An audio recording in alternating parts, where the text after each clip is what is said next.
சீரக சம்பா அரிசியே யூஸ் பண்ணாம வெஜிடபிள் பிரியாணி. ஆனா சீரக சம்பா அரிசியிலேயே செஞ்சா எப்படி இருக்குமோ அதே ஃபிளேவர்ல ரொம்ப குயிக் அண்ட் டேஸ்டா ஈஸியா எப்படி செய்யறதுன்னு பார்க்கலாம். இந்த வெஜிடபிள் பிரியாணிக்கு 2 குழிக்கரண்டி எண்ணெய் சேர்த்துட்டு இது கூடயே ஒரு பெரிய வெங்காயம், ஒரு பிரிஞ்சி இலை, ஒரு சின்ன பீஸ் பட்டை, 2 கிராம்பு, 2 ஏலக்காய் சேர்த்துட்டு வெங்காயம் நல்லா தங்க கலர்ல வர வரைக்கும் வதக்கி விட்டதுக்கு அப்புறமா 1 டீஸ்பூன் இஞ்சி பூண்டு பேஸ்ட், 1/2 டீஸ்பூன் அளவுக்கு தனி மிளகாத்தூள், 1/2 டீஸ்பூன் அளவுக்கு பிரியாணி மசாலா சேர்த்துட்டு நல்லா கலந்து விட்டுறலாம். இது வெறும் பட்டை, கிராம்பு, ஏலக்காய் மசாலா தான். இப்ப இதுல 2 பச்சை மிளகாய், 1/2 தக்காளி, உங்களுக்கு வேணுங்கிற அளவு காய்கறி எல்லாம் சேர்த்துட்டு நல்லா கலந்து விட்டுட்டு ஒரு கை நிறைய புதினா கொத்தமல்லியை நல்லா பொடியா கட் பண்ணி சேர்த்துட்டு இது கூடவே 1 டேபிள் ஸ்பூன் அளவுக்கு தயிர் சேர்த்துட்டு நல்லா கலந்து விட்டுறலாம்.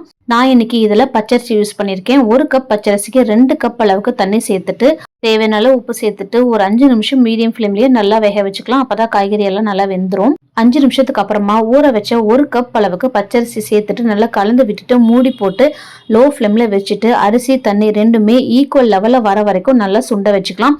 இந்த அளவுக்கு ஈக்குவல் லெவல்ல வந்ததும் மறுபடியும் ஒரு டைம் நல்லா மிக்ஸ் பண்ணி விட்டுட்டு மூடி போட்டு விசில் போட்டு ஒரு 5 நிமிஷத்துல இருந்து 10 நிமிஷம் வரைக்கும் லோ ஃப்ளேம்ல வச்சு இறக்குனீங்க அப்படின்னா நல்லா தலன்னு உதிரியான வெஜிடபிள் பிரியாணி ரெடி. சீரக சம்பா அரிசியில செஞ்சா கூட இவ்வளோ ஃபிளேவர்ஃபுல்லா இருக்காது.